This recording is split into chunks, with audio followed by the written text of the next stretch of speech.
Hello everyone, আসসালামু আলাইকুম। আজকে ঈদের দ্বিতীয় দিন। তো দ্বিতীয় দিনে আমি বের হয়েছিলাম রাজকুমারী অ্যান্ড ফ্যামিলি সহ একটু ঘোরাঘুরি করতে। অ্যান্ড আজকে আমি এত সুন্দর একটা আউটফিট পরেছি। আমার শাশুড়ি আম্মু অ্যান্ড শ্বশুর আব্বু তারা আমাকে ভীষণ ভালোবাসে। আর আমার রাজকুমারীর এত সুন্দর একটা আউটফিট দেখছো, এটা রাজকুমারীর বিদেশ বাবা গিফট করেছে।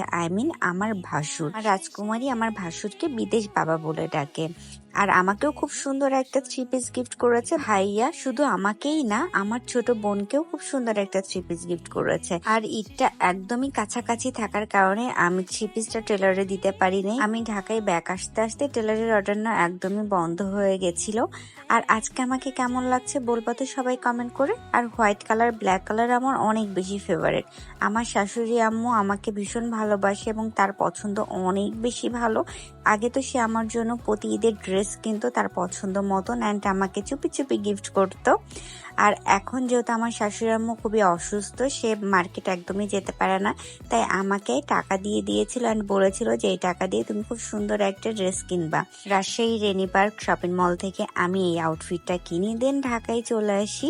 দেন আজকে ঈদের দ্বিতীয় দিনে আমি খুব সুন্দর একটা লুক নিয়েছি, কারণ ঈদটা যেহেতু অনেক গরমে, তাই এইটা পরে অনেক বেশি আরাম লাগছে। আর যদি হয় শ্বশুর শাশুড়ির দেওয়া গিফট, তাহলে তার কোনো কথাই নেই বলো। এবার আমার সাথে আমার ছোট বোনও গেছিল, আমার ছোট বোনকেও টাকা দিয়েছে তাকে সুন্দর মতো একটা ড্রেস কেনার জন্য। অ্যান্ড আমার রাজকুমারীকেও তার দাদি দাদু টাকা দিয়েছে তাকে ড্রেস কিনে দেওয়ার জন্য। বাট এদের দুইজনের ড্রেস আমি কিনতে পারি নাই, কারণ সময় ছিল না আমার হাতে। তো আমি শুধু আমারটাই কিনে ফেলেছি, কারণ আমার শাশুড়ি মা কাউকে ফোন করে জিজ্ঞেস করবে না, কিন্তু আমাকে ঠিক জিজ্ঞেস করবে যে আমি যে টাকাটা দিয়েছি সে টাকাটা দিয়ে আমি ড্রেস কিনেছি কিনা। আলহামদুলিল্লাহ, আমার শ্বশুর আব্বু অ্যান্ড আমার শাশুড়ি মা ভীষণ ভালোবাসে আমাকে।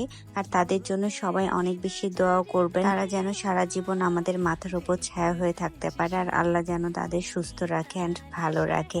আর এটা আমার রাজকুমারী, সে ভীষণ খুশি, তার সাথে আমি একটু খেলা করছি। আর কিছু পিক অ্যাড করে দিলাম যেগুলো আমি বাসায় এসে তুলেছিলাম। সবাই ভালো থাকবেন। আমার ভিডিওটা ভালো লাগলে অবশ্যই লাইক কমেন্ট শেয়ার করতে একদমই আপনারা ভুলবেন না। আর কে কোথায় বেড়াতে গেছেন সবাই একটু কমেন্ট করবেন। আর ঢাকায় কোথায় কোথায় যাওয়ার সুন্দর সুন্দর লোকেশন আছে, যারা ঢাকার স্থানীয় তারা একটু কমেন্ট করবেন তো ঈদের মধ্যে কোথায় ঘুরতে যাওয়া যায়। আর সবাই ভালো থাকবেন, সুস্থ থাকবেন, and thank you for watching. আল্লাহ হাফেজ।